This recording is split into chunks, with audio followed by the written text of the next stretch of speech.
place that light is afraid to touch, where the monsters beneath your bed and hiding behind your fear refuse to travel. Do you dare? Is your mind capable of the sights you will see? Is your body prepared for the sounds you will hear? Is your spirit up to the challenge of what you soon may feel? If so, have a seat with the seductress of the dark, Sara Terror, the sultan of sadism, Chunky Larry, and the clown prince of fear, Rlee Grind. This is the Ghoul Kids Table. Honk honk, motherfuckers. Welcome to another episode of the Ghoul Kids Table podcast. Right now, with me, we have the lovely tragic roar, Sara. How are you? Hello, how are you? This is the first for us. It's only been us two. I'm so excited. Yeah. Currently, our guy Larry, Chunky Larry, Hot Take Harry, the man with the plan, is currently on assignment right now. This is not a dream. Not a dream.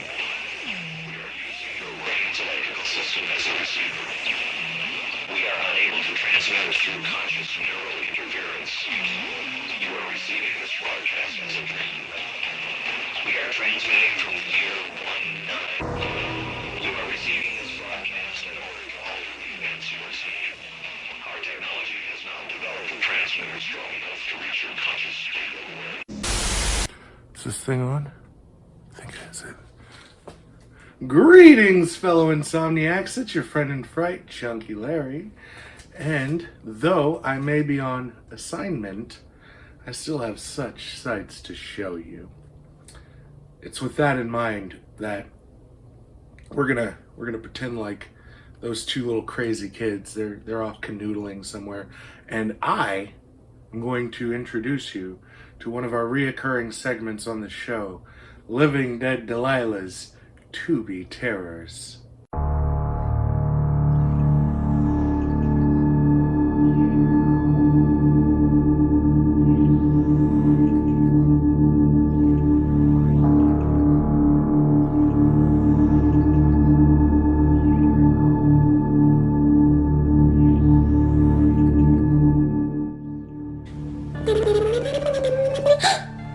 My little ghoulies, I'm so happy to see you. I was getting so bored with no one to play any games with. It must be that time already for Aunt Delilah's to-be horror movie recommendation. I'm gonna have to think about this one for a second. Oh, I know just the one. Bonebreaker from 2020. It's about a group of fitness influencers that go to this really nice lady's property to shoot some fitness videos. Unfortunately, she's not a very nice lady. In fact, she's bored and wants people to play her games by her rules. This one's a little different. We have a strong female villain who's just rotten because she's a bad apple. Anyways, until next time, remember, Aunt Living Dead Delilah thinks you're the ghoulist. Boy, I love that Delilah. She is the ghoul of my nightmares. And I'm going to be giving Bonebreaker a watch very fucking soon. I watched the Blood Salvage that she had recommended in the last episode, and you should as well. It's available on Tubi. That was a lot of fucking fun. That was more fun than I expected. It had a real Texas Chainsaw Massacre vibe to it, and was uniquely and inherently its own thing at the same time. And, you know, who doesn't love John Saxon, right? Anyhow, I asked you, the insomniacs, the ghouls, to caption a photo, this photo. I'm going to read to you what you guys had to say. At Pretty Killer Podcast said, never gonna get it, never gonna get it, never gonna get it, never gonna get it, never gonna get it, never gonna get it, never gonna get it. Whoa, whoa, whoa, whoa! Just enough from the Let Us In Horror Podcast. Tremendous fucking show. You should subscribe. Give them all of your love and attention because they are totally deserving. Said, POV, you hate horror, but you need the money. Weird. Glenn Schneider added, hey Lori, do you smell sushi? No, I don't. Weird. Do you want to go get some sushi? Sure, Michael, no problem. You see, what he's saying is that Jamie Lee Curtis has a smelly vagina. I don't know if she has a smelly vagina, but she for sure is a cunt. That's it. Those are the caption this. You may or may not see me again before everything's said and done. But back to the Ghoul Kids podcast already in progress. And he will be missed for this episode, though, given his reaction to a song within the movie that we'll be reviewing today.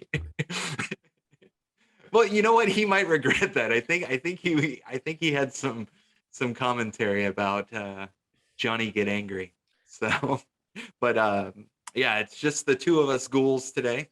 And today we are reviewing Clive Barker's 1990, in my personal opinion, masterpiece, Nightbreed. It's just down the road at the edge of town. You know you shouldn't go there, especially after dark. Before you've seen a thing, they're all around you. Before you know what's happening. Something's breeding there. It's too late. You can't go down there!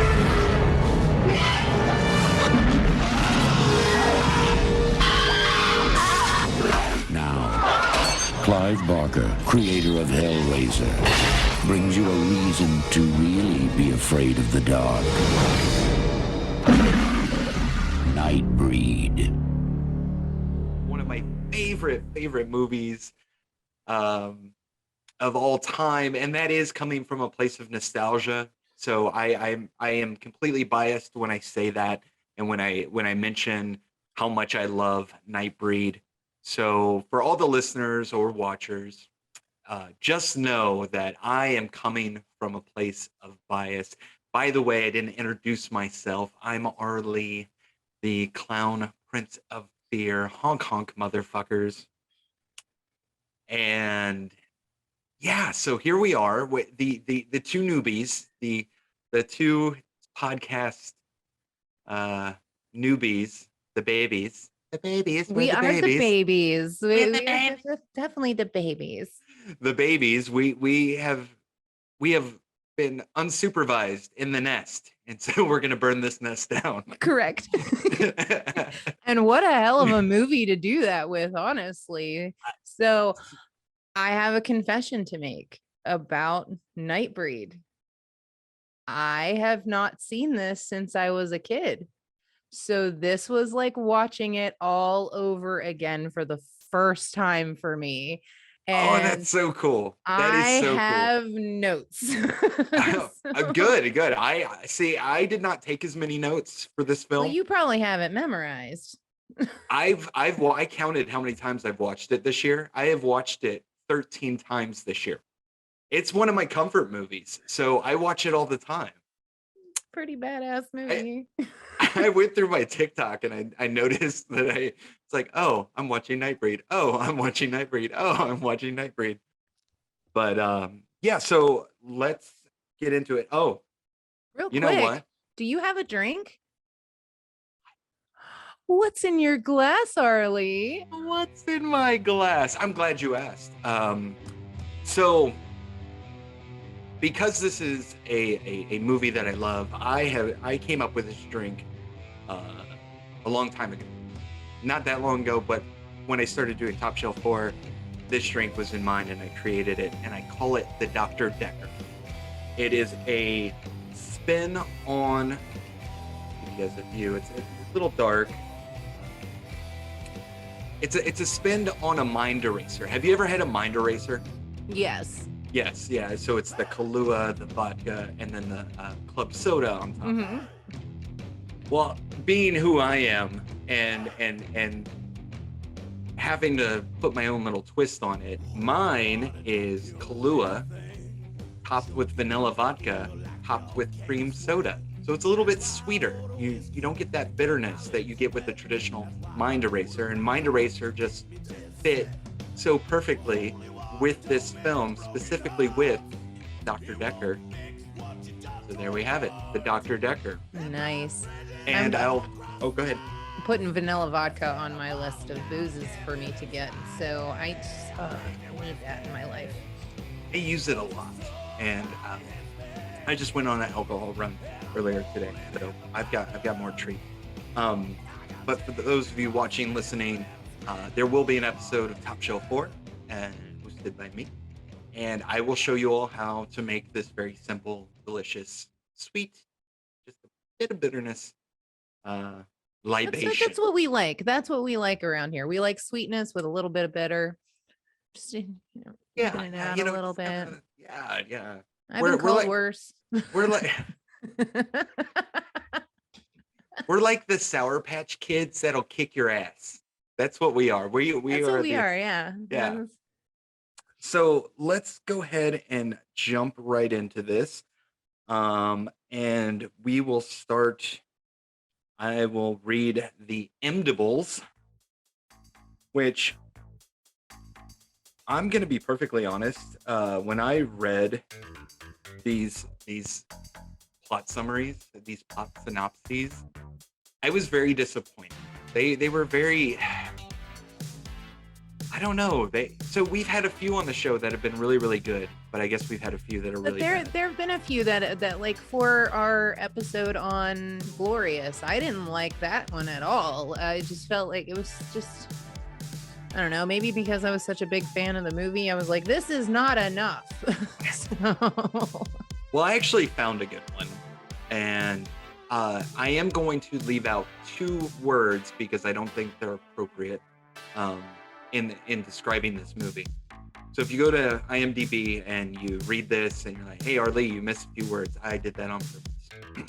So, from the Emdables, a troubled young man is drawn to a mythical place called Midian, where a variety of monsters are hiding from humanity. Meanwhile, a sadistic serial killer is looking for a patsy. I thought that was a really, really good synopsis. That's a good one, actually. Some of the ones that I read, like preparing for today, I was like, either they were 2 sentences or they gave away the entire movie. You know what I mean? So I was like, what is going on here? Yeah, I was super disappointed. But and this comes from the Wikipedia, the wiki. Nightbreed is a 1990 American dark fantasy horror film written and directed by my guy, Clive Barker, based on his 1988 novel CABAL. It stars Craig Sheffer, Ann Bobby, David Cronenberg, Charles Hayde, Hugh Corshi, I hope I pronounced that right, and Doug Bradley. Doug Bradley, yes. The film follows an unstable mental patient named Aaron Boone, who is falsely led to believe by his doctor that he is a serial killer. Tracked down by the police, his doctor, and his girlfriend Lori, Boone eventually finds refuge in an abandoned cemetery called Midian among a tribe of monsters and outcasts known as the Nightbreed. And I thought Wiki did a much better job than Wiki did do a much better, and I did read the entire Wiki as well. So you know me, like if I get interested in something, what do? I go, oh, all right, this is now my personality. Cool. So let's first and foremost, we're spoiling the hell out of this. Oh yeah, that's a definite. And I might be spoiling some of the book, CABAL. And I'm just going to say right now, if you are a fan of Nightbreed or if you like Clive Barker's writing, definitely check out CABAL. It is an amazing, amazing book. And it delves so much deeper into not only the lore, but these characters. And it's just absolutely an amazing read. It's a quick read. I mean, the pacing in the book is it's boom, boom, boom, boom. I mean, you're just going, going, going. Which when I read or listen to an audiobook, I really enjoy that. So that's my recommendation. Book of the week. Go check out CABAL by Clive Barker. Ooh, I do believe one of our mutuals on the Tickum Talks is doing book recommendations now too, Bella Lugosly. So that would be a good one. Oh, I'm gonna have to reach out and be like, oh, watch this or read this. Read this, please. Okay, please read this. Thank you. So real quick, like I'm just gonna go ahead and jump into just a little thing here. So like I said, I have not seen this since I was a kid, so I don't have nostalgia driving any of my opinion here. This is one for me that I saw when I was a kid and it didn't stick. And sometimes with movies throughout history, it's timing, right? It's when you've seen it, when on earth were you, or and all that jazz, right? Yep. So I feel like this was one that I completely missed out on because when I saw it, it just wasn't appealing to me because I was a child. Well, I'd like to add that there was so much studio interference that the theatrical release and that original release that we got sucks. And this is coming from someone that enjoyed the movie. Like I've watched them both, the director's cut and the original release. And it's not it. I can see where the original release just didn't appeal to people. Like as a kid watching that, I see monsters and I'm like, I'm sold. Right. And it could have been, again, there could have just been so many things going on, 30 years ago or whatever the case may be. But for me, I remember Dr. Decker. I remember the monsters and like some of them are unforgettable, absolutely unforgettable. But as far as the story and all details considering, I completely forgot all of them, everything. So watching this again, feeling like the first time was definitely a treat for me. And you and I have very similar taste when it comes to this type of stuff. So I'm pretty sure you're gonna love what I have to say about it. So I am. And I didn't even have to, like I said, I didn't have to take notes for this film. So I'm going to let you kind of take the charge and I'm gonna jump in here because I want to hear what you have to say. And also speaking of like first time viewings, there was another mutual of ours on TikTok who just released a video about Nightbreed. She gave it a rewatch, Susie Bishop. Oh, Susie. Yeah. Yes, I saw that. Yeah. So she came away with a much it was a better impression. It was a better impression for sure. All right, let's just dive right into this then. Okay. So upon first viewing, just like, okay, we have Boone, we have Laurie, we have Dr. Decker. It feels very wooden to start out with. The way the synopsis goes and calling Aaron Boone, the character Aaron Boone, like an unstable patient, I didn't really get that. It was background detail that we weren't given enough of. Like, to me, he seemed fine. But what really clued me off was he was like, oh, Decker called again. And he was worried about Decker. Like, what's going on with Decker? And can we just say David Cronenberg?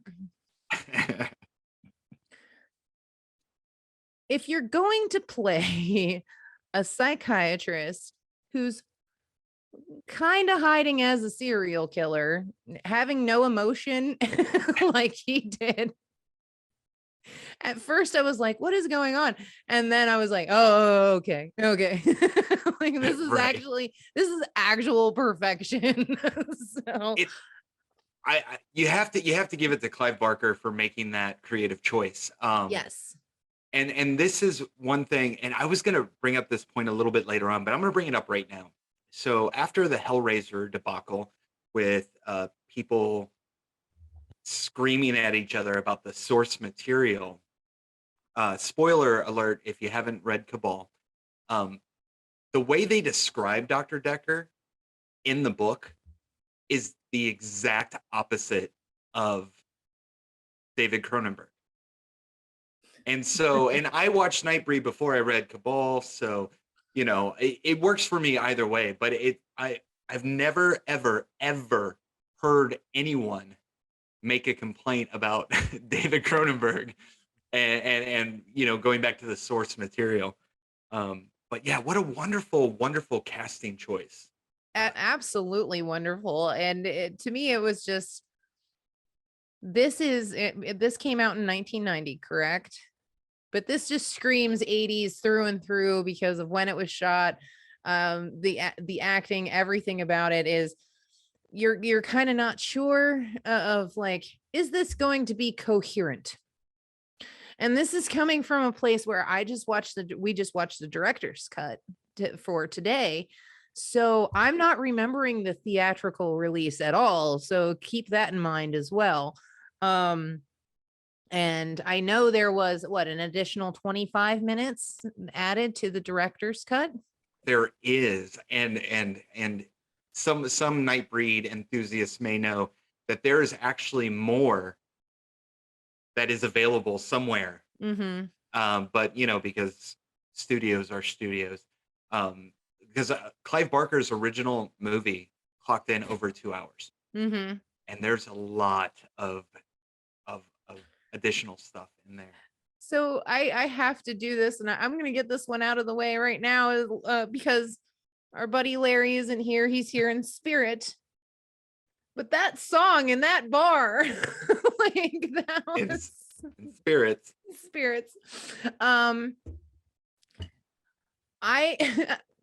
Whenever we have a group chat, and Larry was complaining about that song a little bit, and when I finally got to watch it, I was like, oh no, I totally get what he's saying now. But we've all been in that bar. We've all seen that live act, like that. We've all been. So that was actually the most relatable thing in the entire movie, in my opinion.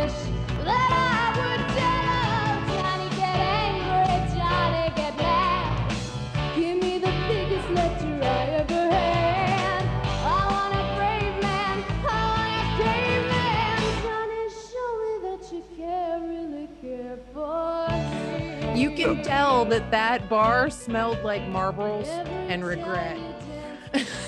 Yes, the Coors Light was flowing.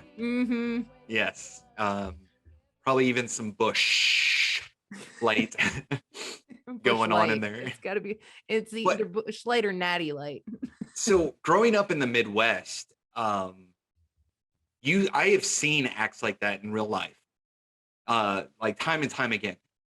Her singing is wonderful. The actual instrumental is good. It was. It's the lyrics, I think, that the lyrics are bad. The lyric, oh my God. No, I kind of wanted to stab myself in the foot to get out of watching that scene, actually. So. The lyrics are so weird and off-putting. Like, oh. Look, I'm all for creative, but Jesus. Some of the riffing that she tried to do at the end of the song, it hurt my heart.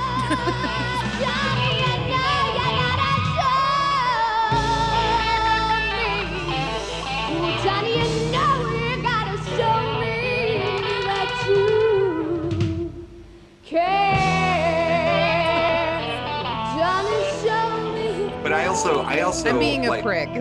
No, you're good. But I also come from a place, like, my favorite kind of music is psychobilly music, and one of my favorite performers is Mark Sparky Phillips. And I'll be like, oh, listen to this song, and they'll be like, is he dying? What is going on with his throat and his voice? But I love his voice. So for me, this kind of music, it's like I tend to be a little more forgiving.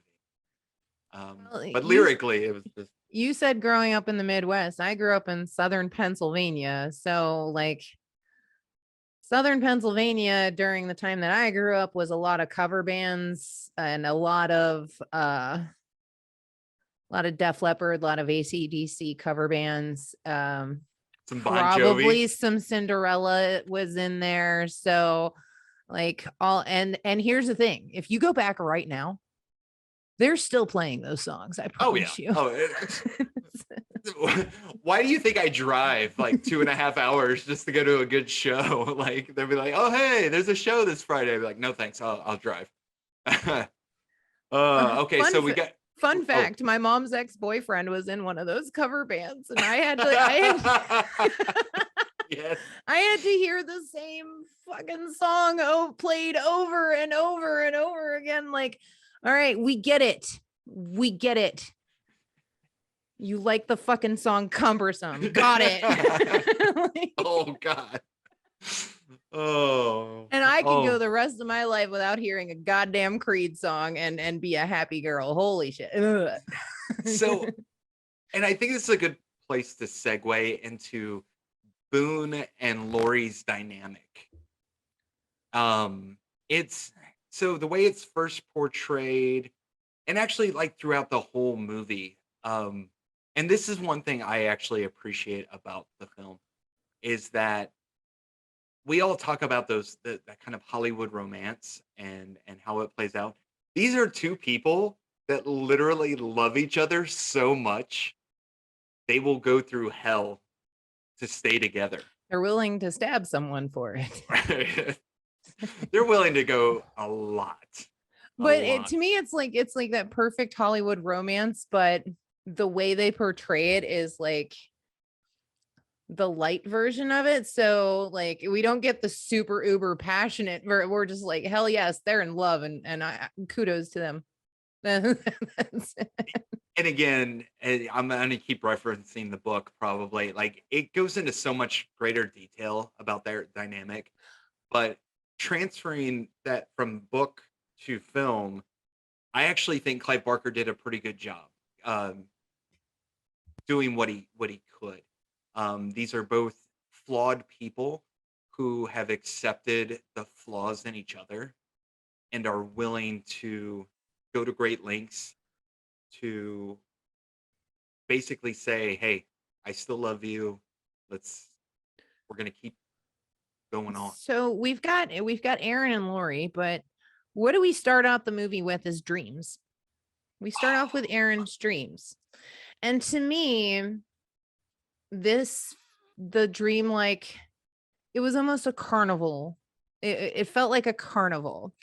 And I hope, like I was hoping, I know Larry will catch this, but I hope you will too. Did you ever see Warlock 2? Yes. Okay. So when he's thank you. So when he is at the freak show and he traps the ringmaster behind the mirror. That's what those dreams reminded me of, is what is Yeah. behind the mirror. And I thought that was such a cool, like that was the first thing I thought of, was this is clearly what Julian Sands was trying to trap me in at one point in time. I just know it. But you have Nightbreed, and this is my opinion. Nightbreed kind of set the tone for the '90s, especially the early '90s. You had a lot of movies that came out right after that were trying to kind of mimic that look and that style. Like the monsters from the '80s were very gross Mm-hmm. and very nasty. But then you have these monsters that some of them are actually kind of beautiful. And Like and Shauna. that's my girl. That's my girl. I want to be her. She's so My pretty and my spiky. my favorite creature design is uh Shauna Susie, and Mhm. and that's like, but there was so much detail that was put into each and every one of these I read that this made it into the Guinness Book of World Records for most monsters ever on screen. I thought that Yes. was really cool. And what was it? It was over 200 unique designs for the monsters, right? I can't remember the exact number, but yes. I mean, we are talking about a creative team that spent hours and hours and hours creating unique designs for all of these creatures, and we don't really get to see them that much in the film, which I kind of like and I kind of dislike at the same time. Damn editing. Yeah, I'm editing. It's those editors, man. I'm just saying. Blame the editor. The cutting room floor. It's all on the cutting room floor. Oh, if you know, you know. Yes, let's drink to that. Cheers. But yeah, so you have these immaculate creatures that and as much as I love the Cenobites from the Hellraiser universe, these to me are way far. Oh, ahead. let's talk about that for a second too, because the Hellraiser Cenobites we all know and love, right? I know you and I love them, but they're more of the dark horror body modification. To me, the monsters in Nightbreed were more of the ethereal and fantasy. So the way I'm viewing this movie is that this is more fantasy than it is horror. I feel like that it happens to have every single type of horror movie attached to it as well. But this is more fantastical, beautifully done, absolutely beautifully done. The monsters specifically, and the practical effects in this movie are just top notch, in my opinion, allegedly for legal purposes. Where'd you go? Oh, sorry. Trying not to burn myself down in my just built this bar, can't burn it down. No, it's definitely, there's so many fantasy elements to this film, which, and that's, I think that's another appeal to me as a child when I was younger and watched this, and even as an adult, I still love that fantasy element that we are shown in this film. Ooh, and it helps that the music was done by Danny Elfman as well. I picked up on that right away. And this isn't like Alice in Wonderland been in the biz way too fucking long at this point in time. It is the Batman era, Danny Elfman, Beetlejuice. Yes, absolutely marvelous as far as the score of this movie. Oh, absolutely. And that's another thing about this movie that I love so much is you have all these different elements that are thrown together. And is it a perfect film? No. Not at all. No. It's very problematic, and it's got a lot of plot holes, and but there's so much there to appreciate. And I'm gonna bring up my guy, my favorite slasher, my number one, Dr. Decker. This and I think this part of the conversation will propel us into another part. But if I'm getting too far ahead, make sure you slap my hand and tell me to stop. I'll smack you. Good. Allegedly. Dr. Decker. This, for me, he is one of the creepiest, scariest slashers, human slashers. I will say, because I mean, you got the supernatural. That's actually important to say, because we have a movie of monsters, and then out of it, like right out of the gate, we also have a serial killer, and you're like, what the fuck kind of movie am I watching? Like, and that's the beautiful part about what we're watching is it's got it all. Yes. So let's touch on that slasher. Holy shit. One, the mask. Can we talk about that beautiful mask? Please. You keep talking. Hold on. I'll keep talking. I should have had this prepared. Hold on. What is wrong with you? Oh man, Dr. Decker was a blast. First and foremost, David Cronenberg being creepy as fuck. I mean, just slate like a blank damn slate. There it is. Oh man, that is so fucking cool. I love it so much. Oh, I don't know why I did not have this prepared. What is prior to- wrong with you? but It's so beautiful. This is one of my favorite masks of all time. As it And should be. It's stunning. It really is. And the zipper mouth, like actually like it zips up You're killing me. and it unzips. So That's perfect. it's such a wonderful mask. And that was one thing that just made this slasher, this character that more terrifying.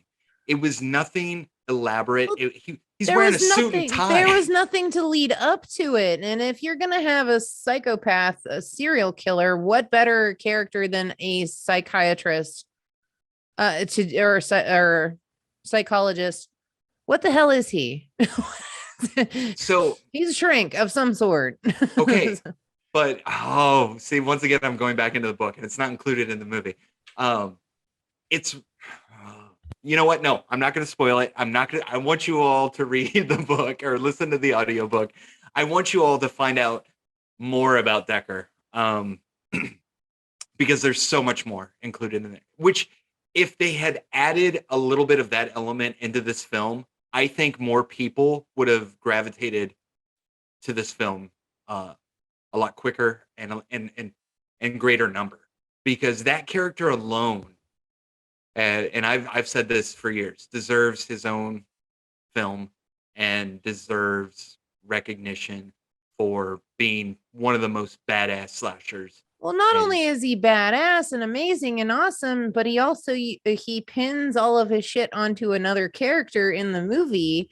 And it took little to no effort to convince other people that no, it's totally Aaron Boone that's the serial killer. And I thought that was a weird part of the movie, to be honest with you. I was like, yeah, they just went with it. They were like, yeah, clearly the good doctor is correct here. But think about one of the themes of this movie, the mechanic with the singer girlfriend who wears a leather jacket. He doesn't fit that yuppie, late 80s, early 90s clean cut look. So it makes sense that he would be a serial killer. Like, why would a doctor be the serial killer? And look at those monsters. Oh, they're grotesque, they're ugly, they're nasty, they're all this. They don't do anything. This is you get one moment in that entire film where Peliquin, my mouth, also known as tentacle dreads, according to my notes. Yeah. Oh yes, I have nicknames for everybody. So. Did you have the McDonald's Moonhead? I did have Moonhead. So I do have Moonhead. So we only have one example of a monster being a monster from the monster side, and that's really when Peliquin bites Boone. Right, and it's because he's a normie. Right. He's meat. He's meat. You're meat for the beast. So you have all of these undesirables, these lesser, these outcasts, that's a huge theme for a lot of the 80s into the 90s as well. And it actually harkens back on so many other stories. Like, for example, X-Men. With X-Men, they were a group of outcasts who were shunned by fellow humans. So that was another reference I kind of picked up on and upon reading more about the background of this movie, and we talked about this with Hellraiser, the new Hellraiser, but Clive Barker being a gay man and the LGBTQ elements surrounding a lot of his films. This is one, and I'm actually quoting, but this is one of the most queer horror movies of all time. Now, I didn't pick up on a lot of that, but I picked up on the outcast thing. And the reason why I made the reference to X-Men is that has been made several times with X-Men as any members of the LGBTQ community can say is that that's what they felt. They felt that connection with X-Men because they were outcasts. So I can kind of see how that actually intertwines here with this movie as well. And it makes perfect sense because Right. your doctor, your psychiatrist. Oh, you have a mental illness. You're, be like me. I'm normal. I'm good. I'm this. I'm that. And then the cops, like especially the captain. Oh. We're gonna save that one for later. Okay. Because that I have a whole ass rant about that. Oh, Like, I do it's too. so good. But what Clive Barker has done is painted a picture for what it was like to be gay or be queer. And those, you have doctors telling you, oh, no, we can fix you. This is just mental illness. And then you have cops that treat you horribly because of who you are. Well, So- and to talk and to kind of like point back to the 80s yuppie as well, and we can totally like make that connection with Dr. Decker. He's the the high upstanding fucking head shrink, so that automatically means you are in good standing. Again, like there are so many movies that I can point to this movie for. I immediately went to American Psycho with Patrick Bateman being on Wall Street and being a yuppie, but him being in his high standing, he couldn't have possibly been a serial killer. So I feel like that was beautifully done for the character of Dr. Decker. Yeah. Yeah. And yeah. Okay. So let's but before we run out of time, we should definitely talk about the police captain and the priest. Oh, we can talk forever on this movie, and we I haven't know we even could. we have not even touched like scratched the surface according to my notes. So Okay. we'll go as long Yeah. as we have to. I don't care. So it's not about, we don't have time restraints. What is wrong with you? We don't have, Larry's not telling us, no, guys, we need to wrap it up. No, but we have Aaron, and Aaron's gonna be like, I hit this button and you're done. Oh no, we have a magical button pusher. Not fair.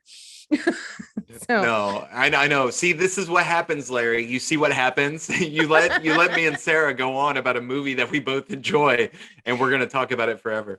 it'll be a 2-hour long episode.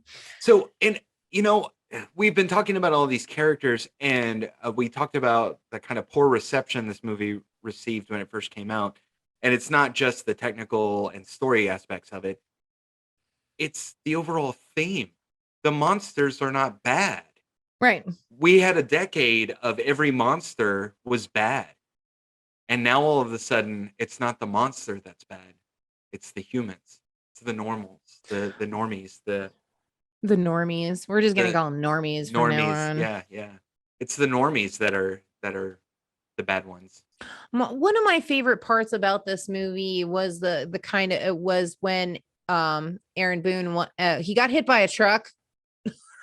Well, he was committing suicide. He was committing suicide. It was done, but he was also let's back up for a second. We have so many things going on in this movie, it's ridiculous. So the serial killer doctor is actually giving his patient LSD to hallucinate. He tries to convince him that he's the serial killer. Aaron tries to commit suicide via truck, and then he of all the ways to go. The ways to go, just walk in front of a semi truck. So I was actually driving home from the gym today, and I there's a deer on the side of the road, And I was He just Aaron Booned it. That's what he did. and I was like, God damn, like that I get like Hashtag Aaron Booned it. yeah, Aaron Boone configuration. Oh shit. But he wakes up in the hospital and he's walking around all groggy and whatnot. But he runs into Narcisse. Yes. And that one was super fun for me because he was like, I want to go to Midian. Did they send you from Midian? And that's where the movie to me actually takes its turn into, oh, somebody else knows about this supposed fantasy dream-like land that poor Aaron had been talking about this entire time. So it's got to be real at that point. And that's when you get into the beautiful body horror of it. And like we had said earlier, this movie has every single thing thrown into the mix to include supernatural horror, body horror, zombies. We've got a slasher. Like, so I feel like this is one that you can literally go, okay, yeah. Do you like all horror movies? What do I have something to show you? We just packaged it up in a nice little box for you. It's very beautiful. Clive Barker was like, I'm gonna take some of this. It's like when I'm making a drink. It's like, oh, we'll add this, we'll add this, we'll add this. And see what this tastes like. So yeah, no, you're absolutely right. And if we could, he's one of my favorite characters. He's really cool. My favorite part was when and I know we're like jumping all over the place, and I don't care. This was expected for the two of us. Let's face it. Yeah. This is Larry's fault, honestly. So a lot of people may think that I'm the one that keeps things on the rails. I'm not. Promise. It's Larry. Not me. It's not me. It's not me. So one of my favorite things ever was when the police are going through Midian and the patrol car was on fire and they're like, what the hell happened? And they just cut away to him laughing. Yeah. I was like, I love that. And so the whole character, his whole character, like he's a trip. He kind of reminds me of a character that you would see on Ford Fairlane, The Adventures of Ford Fairlane. Again, I'm going to make so many references to other movies for this movie. It's absolute insanity. So he's not quite sidekick, but he does have that little bit of sidekick oh yeah, mentality. No, he's got those sidekick vibes to him. Sidekick vibes. That's probably more accurate. And he's got so many like little moments in it, like when Boone is being initiated into the breed, and he's like sitting there like striking a match, lighting a cigarette. He's like, and they're just like, the hell. What? We're all dead. It's like the guy, like that joke about being at a funeral and all you hear is yeah, that would be Narcisse. That's Narcisse right there. He's just like, shh. What? He's dead. Like, what are we gonna drink him if you got him? Like, and yeah, he just has so many like great little moments, and I think for me his character is perfectly placed in moments of this movie. But I don't think that the horror community really recognizes this movie, for one, but two, some of those characters, and Narcisse being one of those just wonderfully created characters and brilliantly acted. Well, it just works on so many levels, and especially not only like, yes, we love horror, but we also love cinema in all of its beautiful glory. You can't be a movie fan and watch this and go, oh no, it's trash. I can't see anybody who has an insane love for movies, specifically horror and fantasy. I could not see somebody turning this away, even now in 2022. like I said, I haven't seen this since I was a kid, and I'm watching it. It feels like I'm watching it for the first time, and I love it. I absolutely love it. It's wonderful. It's dreamlike and beautiful and weird and incoherent at sometimes, and fantastical, and it's everything that an 80s baby would love. uh 80s kids or 90s. kids of the 80s and 90s have a specific taste, and they don't give a good goddamn when a movie comes out. If they like it, they're gonna like it. So, and I feel like this movie definitely falls in that category. I love the fact that we got a redneck posse. Oh, are we going to talk about the MAGA crowd now? We're gonna do you cannot watch this movie today and not think, oh shit. First and foremost, my favorite thing ever is in a lot of horror movies that we've watched, you have the voices of reason, the police officers, the doctors, whatever. They try to explain something away. This chief of police is immediately like, you have a dead man walking around my damn police station, and I'm in front of the press being a goddamn jerk off about it. Beautiful. Yeah. Beautiful. It's so, again, it's just Clive Barker's way of explaining a reality of a world that we live in. You're always going to have that group of closed-minded, smooth brain. If they're from the Midwest, I'm going to stop myself because I don't want to offend too many listeners. But you're always going to have those people that have a limited. The people who are different are clearly the enemy. Right. And you're always going to have those people. And unfortunately, they are always going to have some sort of, I don't want to say power, but they are always going to have something that they can do to attack. And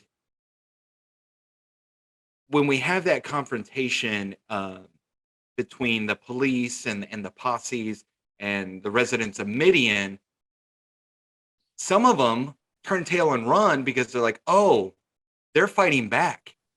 Oh, they're not laying down, and we're not kicking their ass the way we thought we were gonna kick their ass. And I mean, I think that alone is kind of a powerful statement in its own. It's like, look, it's bad enough that you knock us down and you ridicule us and you hate us for being who we are, but we're only going to take so much. Like, you come for us, we're going to fight back. So one of the things that I noticed is that the Nightbreed had to be told to fight back. It was like they were almost, I want to say, preconditioned to kind of just roll over and hide, because that's what they had been doing. That's what they had been doing this entire time. So that's something that they're used to. And that says a lot about any of our consciousness whenever it comes to what is familiar. What is familiar to them is to tuck tail and run. So the fact that Boone had to go through and kind of tell people, you need to fight back.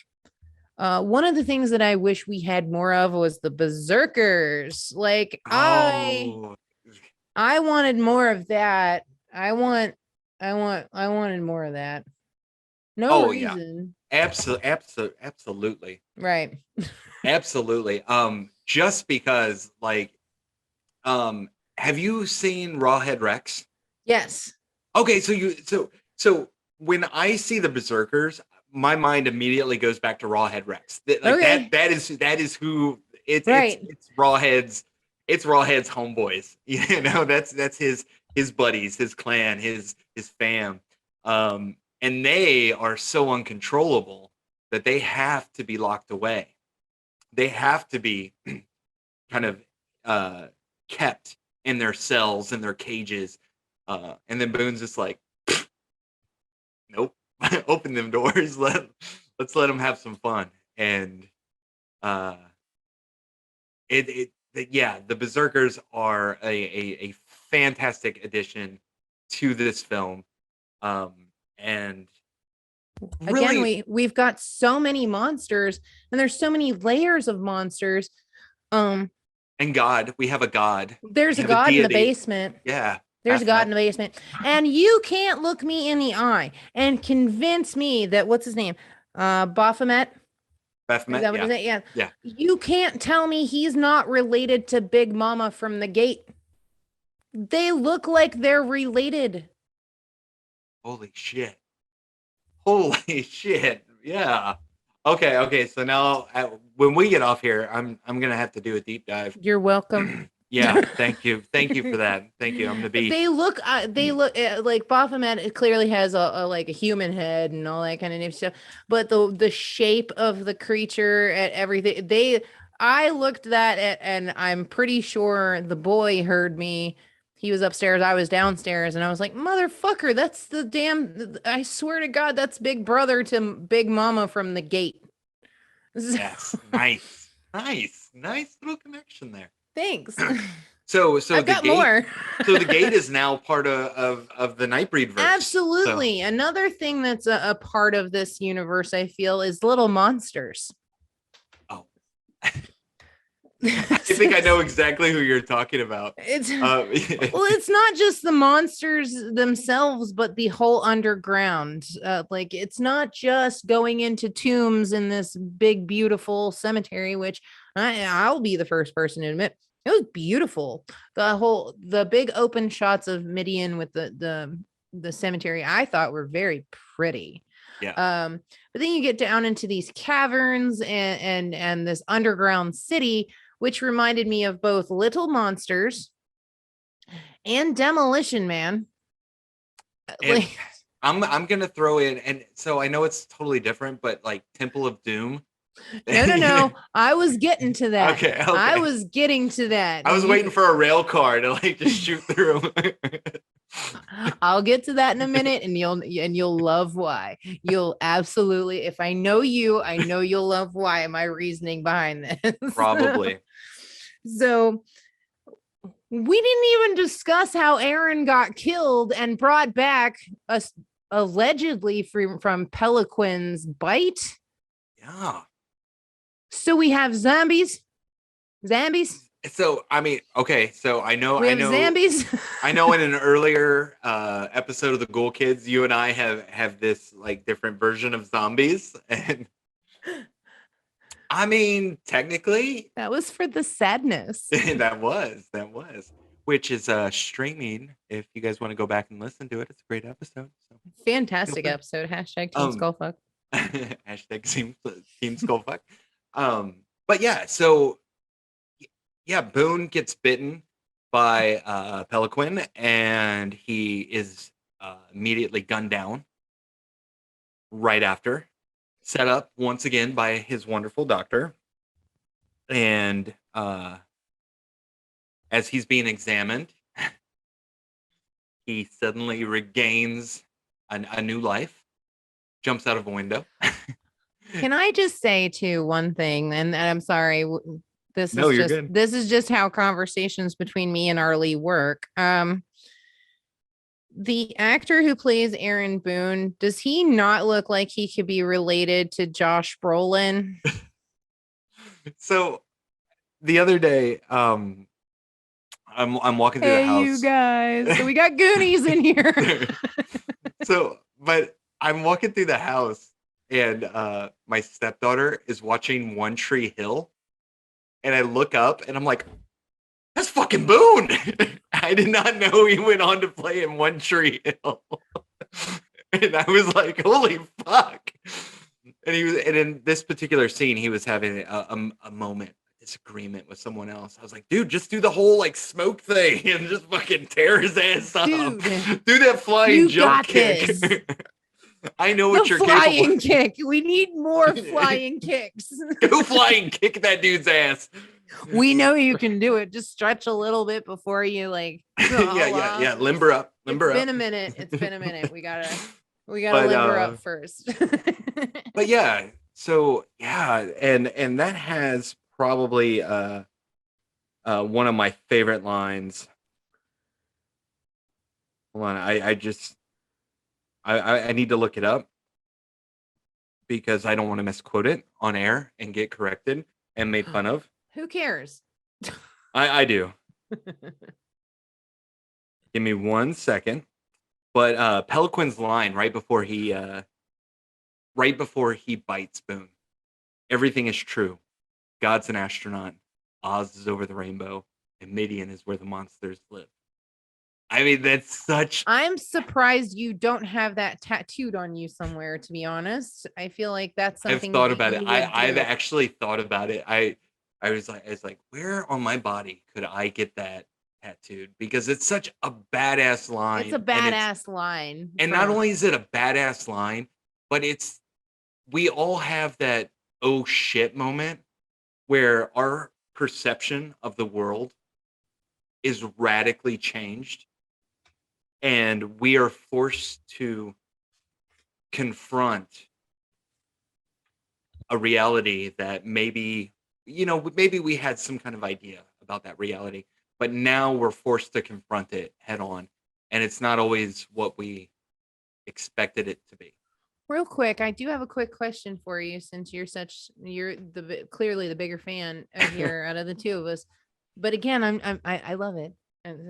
Was this not supposed to be a trilogy?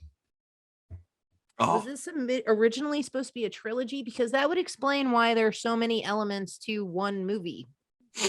So okay. So there's a lot of different things that go on. The comic books do a really good job of filling in backstories and then filling in the future. CABAL itself does a better job of kind of telling the whole story. But there have been talks about TV series, there have been talks about movies.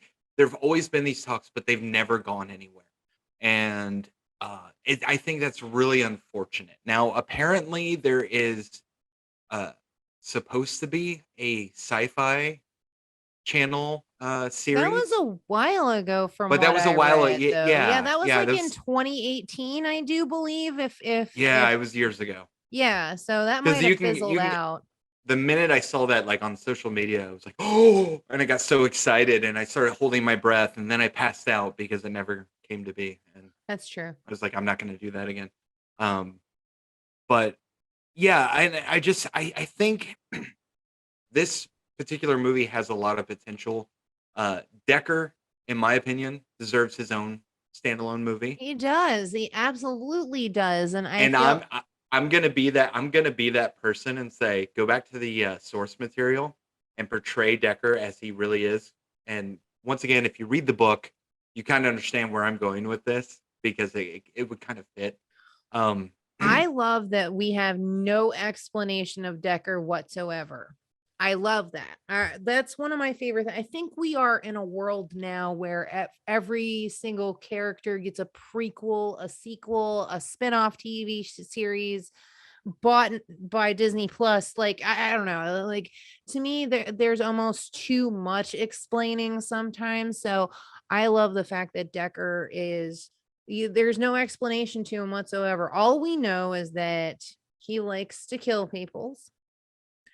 And he's got something against the people or the creatures of Midian. And we get no real explanation in the movie. I don't know about the book, but in the movie, we don't get anything. And to me, that's kind of perfect. It's almost kind of perfect. Like sometimes there doesn't need to be an explanation. So I don't necessarily want an explanation, but I want a little bit of a backstory. And here's why. Spoiler alert. This talks to Decker in the book. Oh, boo. That's beautiful. So I'm gonna have to read the book now. You have to read the book now. Oh my god. And guess what? I'm gonna let you all know. Spoiler alert for the book. Decker's not his real name. I kind of figured that that's not even a surprise, really, because what was he doing? What was the chick's name that Lori took home from the bar who was going to go to Midian with her? And what he called himself Curtis? Was it Curtis? Curtis, yeah. Curtis. Yeah, Curtis. So clearly, like, to me, that actually, I don't know, maybe I'm just reading too much into it, but he's done a whole bunch of shit by changing his name, saying who he isn't, and blah blah blah. So that's almost not a surprise to me, but. And what if I told you he's not a real doctor? I would believe that too. He's a goddamn right. psychopath. So I want to see this backstory. I've been saying it on TikTok. I'm going to say it here on the podcast. I need a little bit of a backstory. I want to see how Not he much becomes. of one. Just I just want to see how he becomes Decker. Just little nuggets. Yeah. Nuggets of info. Yeah. I don't care about his childhood. I don't give a fuck. No one gives a damn. Yeah. Don't give a fuck about his childhood. I want to see how he becomes Decker. And the end of the movie is a nurse saying, "Doctor, your next patient is here." And he stands up and goes, "Aaron, hi." We never understand why Aaron's so damn unstable either, other than the fact that he has dreams. But that's neither here. Well, so you have that one little moment in the hospital where he's like, well, he's got no criminal background, but he's prone to violent outbursts. Yeah. And so that's the only thing that we're really given. But I think it works in this film because that's how Decker wanted it. Decker is the puppet master. He's pulling the strings. He pull strings?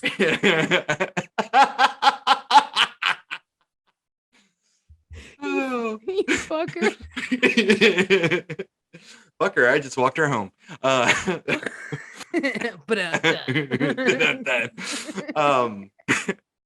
But we see, and even with, like, going back to the movie, because I know we're like kind of all over the place here, but even within the movie, Decker is pulling strings throughout.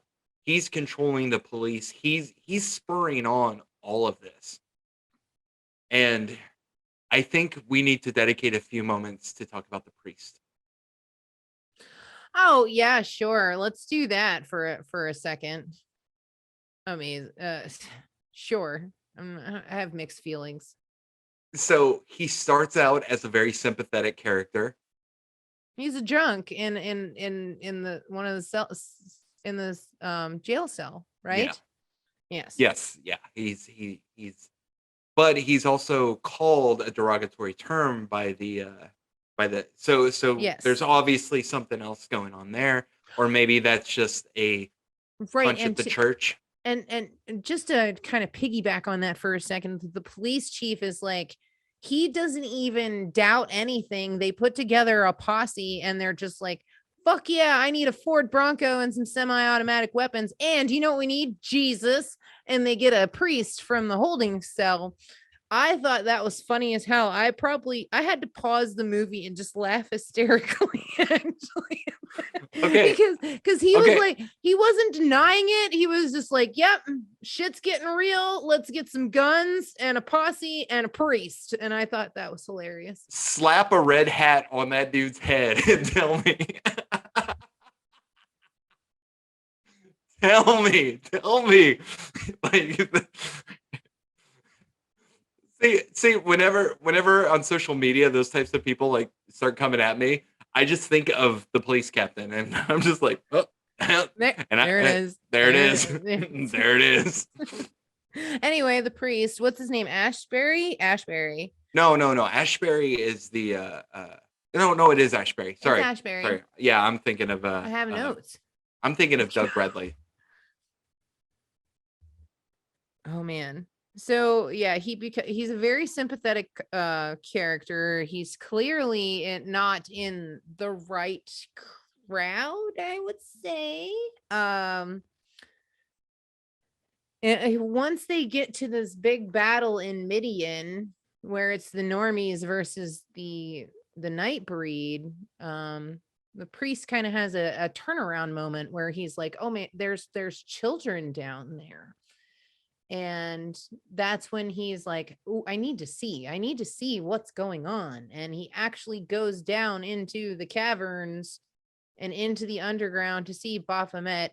And that's when it gets, I'll let you take it from there, bud. Like, that's... So here we have someone that was an outcast, but a different type of outcast.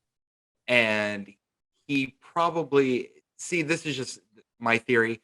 He probably felt like he did belong, or he was so thirsty to belong to the breed and was rejected. Someone who was maybe like would do anything to be just a part of Right.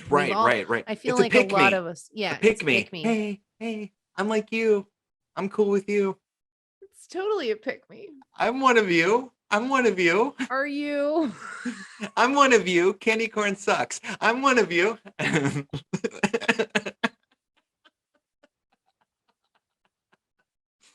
Oh, You're the worst creature, and I love you. The inside jokes in this episode.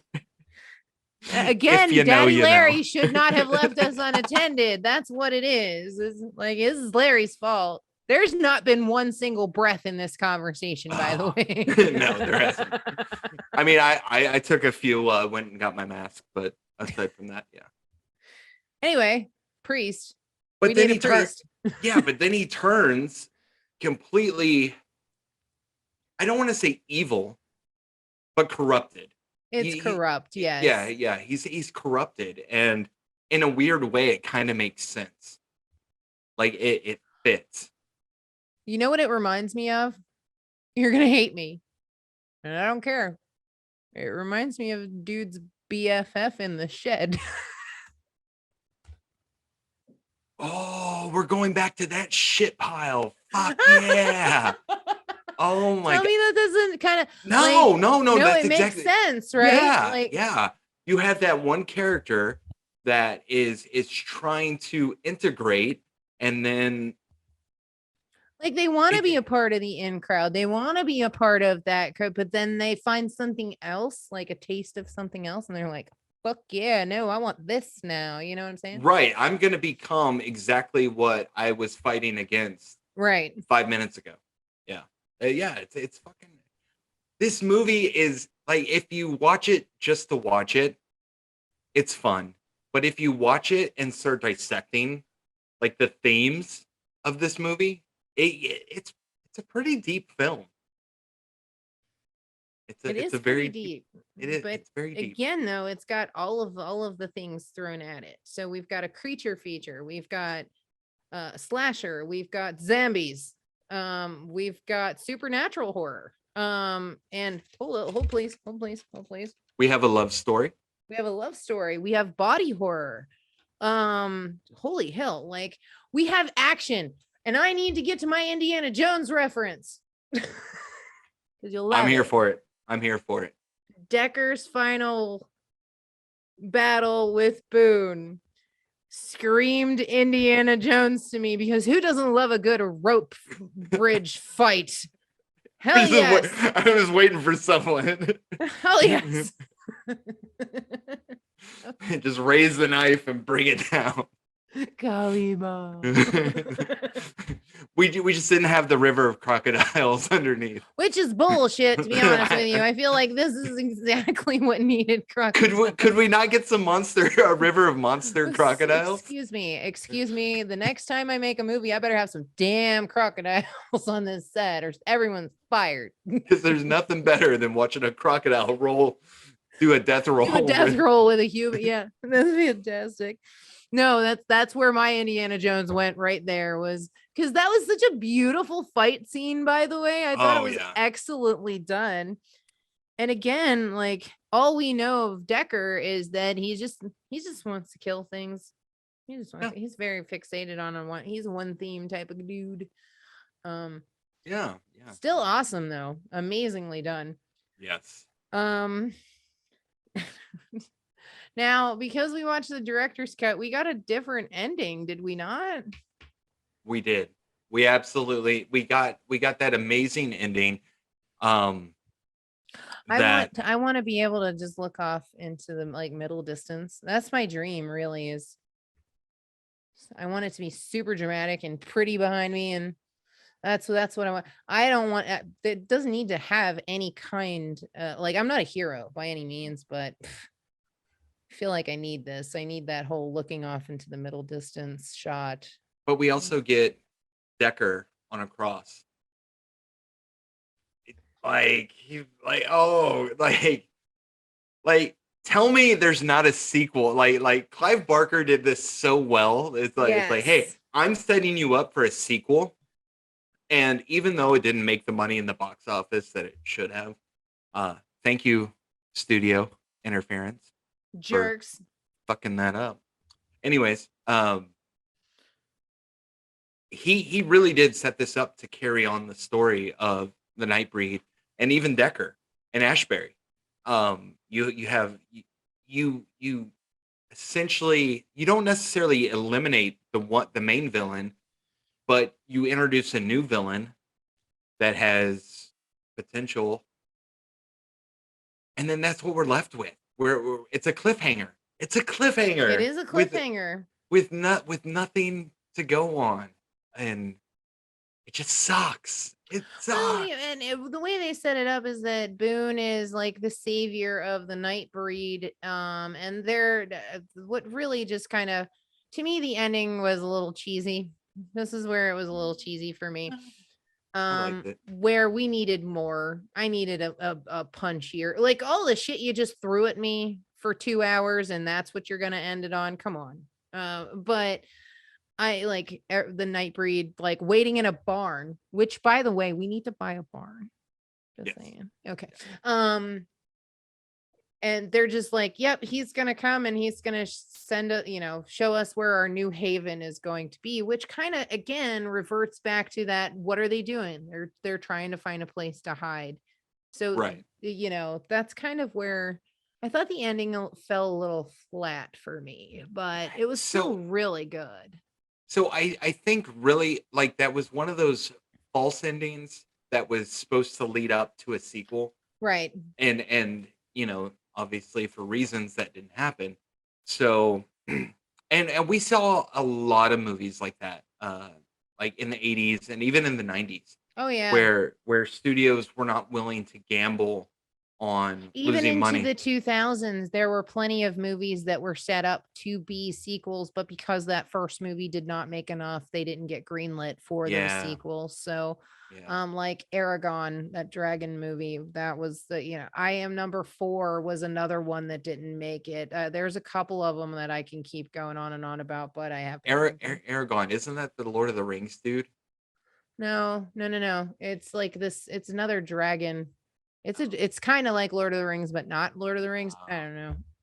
Because the only dragon I always think of Sean Connery. It's because that's Dragon amazing.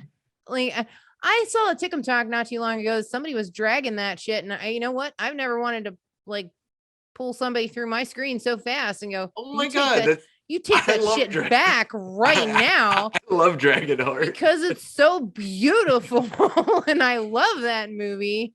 Fucking James Bond is a dragon. It was awesome. They were picking bones from his teeth. Shut your mouth. We don't fucking get that in Game of Thrones. No, we don't. Like this is. Shut your mouth, Moneypenny, or I'll set you ablaze with my breath.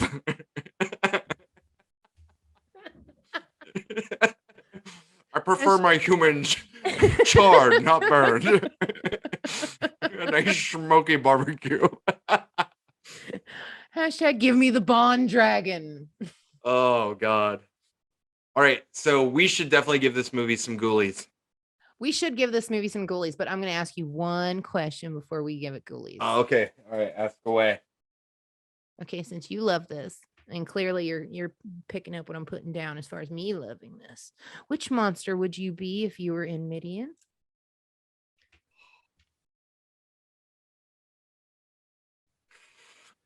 Good question. I was saving it. For the end. Such a good question. Okay, so I know what I would want to say. I like to see myself in my mind's eye as kind of a Boone, I give a shit, but I'm gonna fight. Yeah, yeah. But then in reality, I'm like, shit, I'm a fucking asshole. So I'm definitely Pelican. I'm an asshole. So We didn't get a lot of females to choose from as far as like for me, but I loved Rachel. yeah, we didn't even we didn't even touch talk on about Rachel and Babette, which Babette. was one of the coolest things in the movie, in my Oh God, opinion. I love it. Yes, yes.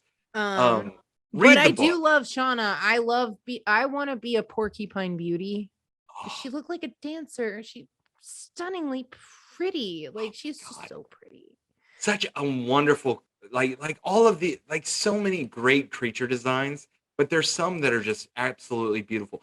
Like Moonhead, I know people like to mock that a lot, but having worked a little bit in special effects and everything else and worked with those materials, like he was able to act with his eyes in that prosthetic, and kudos to the SFX team. That was awesome. And yeah, like I mean, I gotta be honest too, like, and that's why this is why I giggled when you said Pelican as well.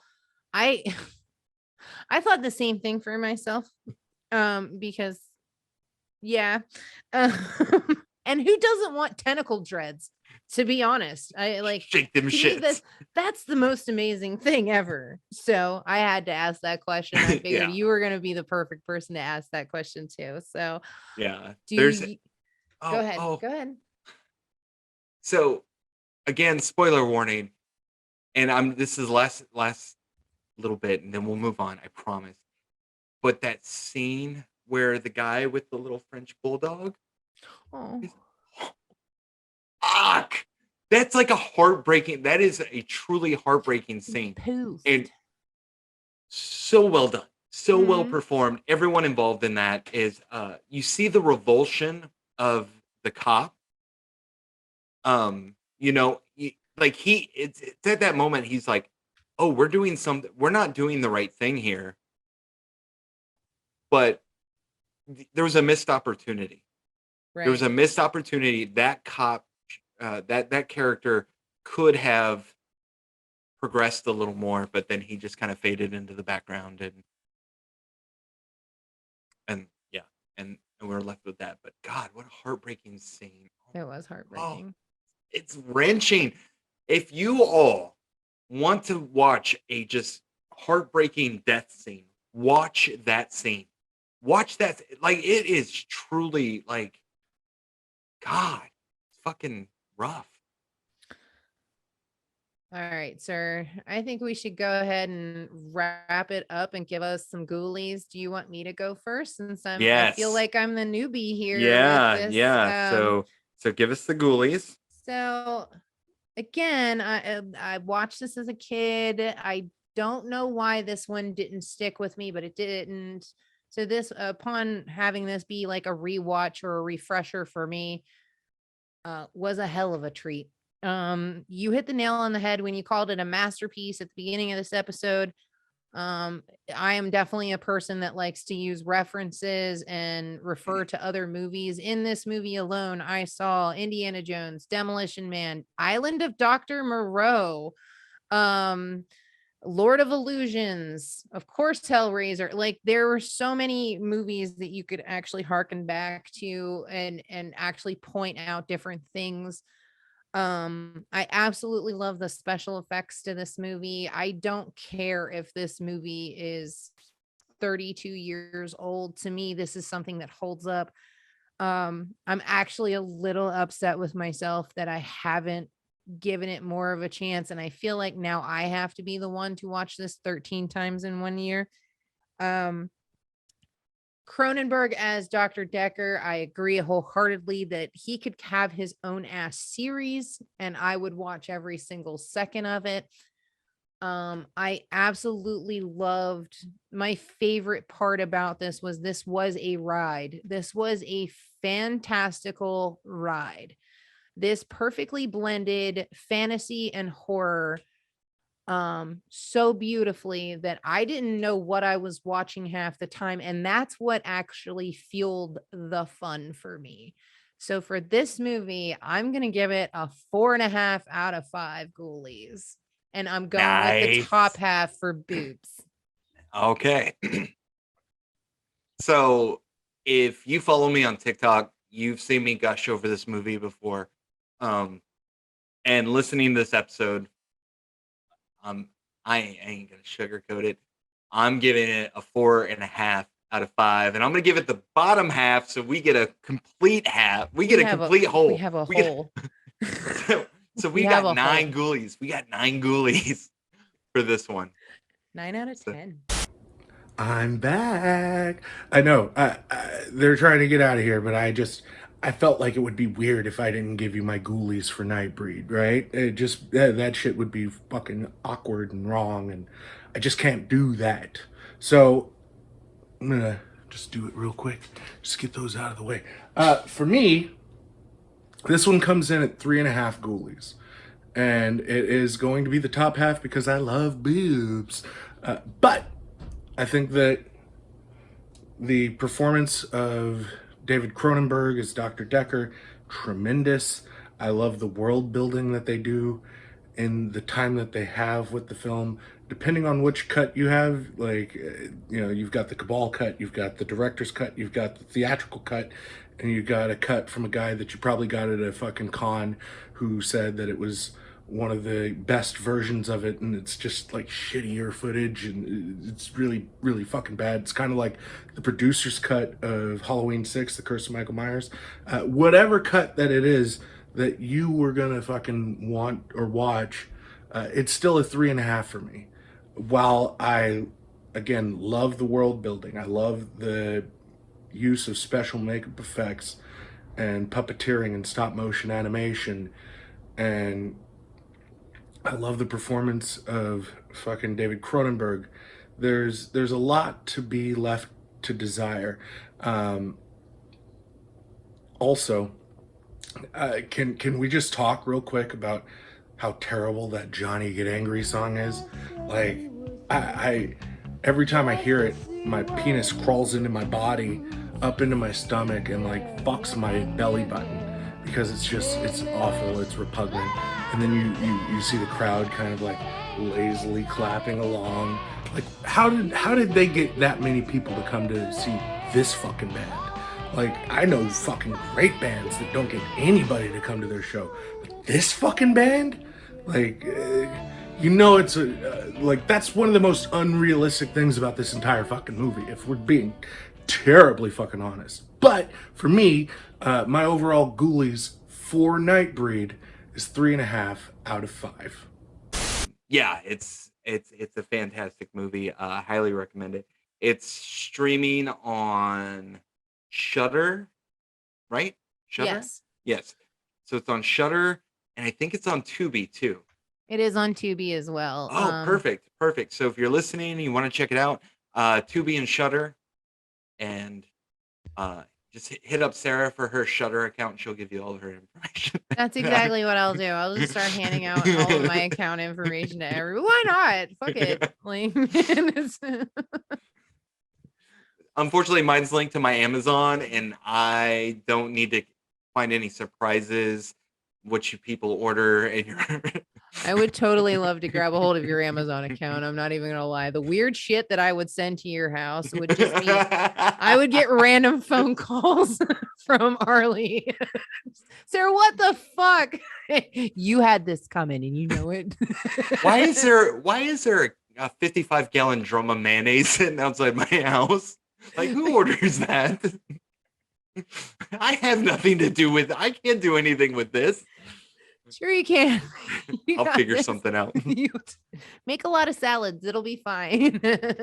Oh, Sarah, where can we find you? Oh, you can find me on the Tickum Talks at Tragic Rar. That's RAWR. Rar. I never remember to spell it. I'm just so used to seeing it, I guess. Yeah. Oh. All right. And you guys can find us on TikTok, or let me start with what I have open now, because I haven't memorized all these. I know it's bad. You can find us on Instagram at GKT Podcast. You can find us at I just opened up that TikTok. Can't be opening up the TikTok. You're fucking it up. I'm fucking this up. Stop. Larry's so good at this, and I'm just like, man. oh. All right. So if you want to follow us on TikTok, we are at ghoul_kids_table. I just tag you motherfuckers, and I'm just like, oh, there you are. Twitter. Let's go to Twitter, because guess who else is I join Twitter? I refuse to join Twitter. You can't make me. Stamp cesspool. It's crazy. But if you're on Twitter and you want to follow us, we are at Ghoul Kids Table. We also are on Facebook. Just look us up, Ghoul Kids Table, and check us out on YouTube. And if you want to follow me, I don't know why you'd want to. Because you're awesome. I have some controversial views, especially when it comes to candy corn, Jamie Lee Curtis, and Rob Zombie. That's all he talks about too, and all he's talked about since October. Anyway, go ahead. I'm expanding. So you can find me at Rlee Grind on the Tickum Talks. You can find me on Instagram at Top Shelf 4. I recently did a name change. It was Boar's Fawn Frankenberry, but now I'm doing the boozes on what you call it, on Instagram. Instafaces. And you can find me on Twitter. I joined Twitter. Holy shit. I could do a whole podcast on what I see every day. Crazy. But you can find me on Twitter at Rlee TSH. And yeah, I think we covered everything. Did we get all the socials? Well, go. Larry's not with us, so he can't talk about himself. If you go to Instagram, Twitter, pretty much every social media platform, you can find him at Creature Pod, except for Tickum Talks. Because he got banned. You know what? I'm so proud of him for doing what he did. He got banned for the best reason. He did. I mean, okay, so when you people think of punk rock, I want you to think of Chunky Larry, because he is definitely who you should be thinking about, because he's the ultimate punk rock. Yeah, everybody guess what he got banned for. Ready? Just dick. All sorts of dick. Wall of dick. It was just a visual onslaught of penis, but it was blurred. It was censored. It was censored, so it's okay. Anyways, justice for Creature Pod. Justice for Creature Pod. # Justice for Creature Pod. But you can find him on the Tickum Talks at Creature Backup. And if you are sensitive, following Sarah is probably you're gonna be good. You follow me or Larry, we might hurt some sensibility. Right, but we have been known to all three. Oh yeah. Team up. Yeah. Every once in a while. With our powers combined. I don't want to be Captain Planet. I want to be Voltron. I can't tell you how many times. Like, we need to form a blazing sword. What was I talking about? we would form a blazing werewolf peen. Let's just be honest. You did that. I did that. I did that by choice. Nope. I'm not feeding into your bullshit right now, because every single time we talk about werewolf peen, you're the one that brings it up, and then you're like, "You fucking people." I'm not. I've accepted it. Big old floppy werewolf peen. Just... Oh, # red rocket configuration. Oh man. # But editor. anyways. Editor, keep that in. That is definitely not going on the cutting room floor. Alright, Oh. but this has been an amazing conversation. This has been really fun, and if you have ADHD, you're gonna follow. Along It's gonna be perfectly. super great. We're gonna have so many listeners going, "What the fuck did I just listen to?" Good. Good. Oh. So this is Rlee from the Ghoul Kids Table podcast, and thank you all for tuning in and giving us a listen. Sarah, do you have any parting words for the wonderful listeners that we have?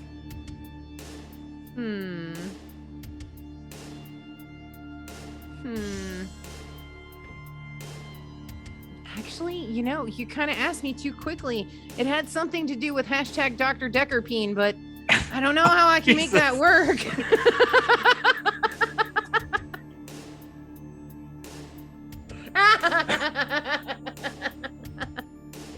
We're all about peeing around here, guys. If you haven't caught on to that after, 10, 12 episodes. It's weird. Like, I can explain mine. I was in the army, so that just makes sense. But you and Larry, that's... Here's the thing. You end up bringing up all the peeing, and then Larry and I go, Qua. Are we talking about peeing? Por qué? Por qué? All right, bud. Why? This has been an absolute nightmare and beautiful dream all at the same time. I am so happy that we finally got to have a tragic Rlee. a tragic Rlee episode. This has been a fucking hoot. I'm sorry, Aaron. I'm sorry, Larry. I'm not. This is great. That was not. Yes. Oh, all right. So this is Rlee from the Ghoul Kids Table podcast. Thank you so much for tuning in. Thank you for listening, watching us. Thank you for following us. Make sure you leave your comments, you leave your likes, your dislikes. If you're not liking it, let us know. Tell us. We don't care, but we're still gonna just be who we are. But let us know that you don't like us. That way we know. So for Chunky Larry, Tragic Roar, and me, Rlee, the Clown Prince of Fear. Honk honk, motherfuckers. Have a good one. Wow, it's very nice.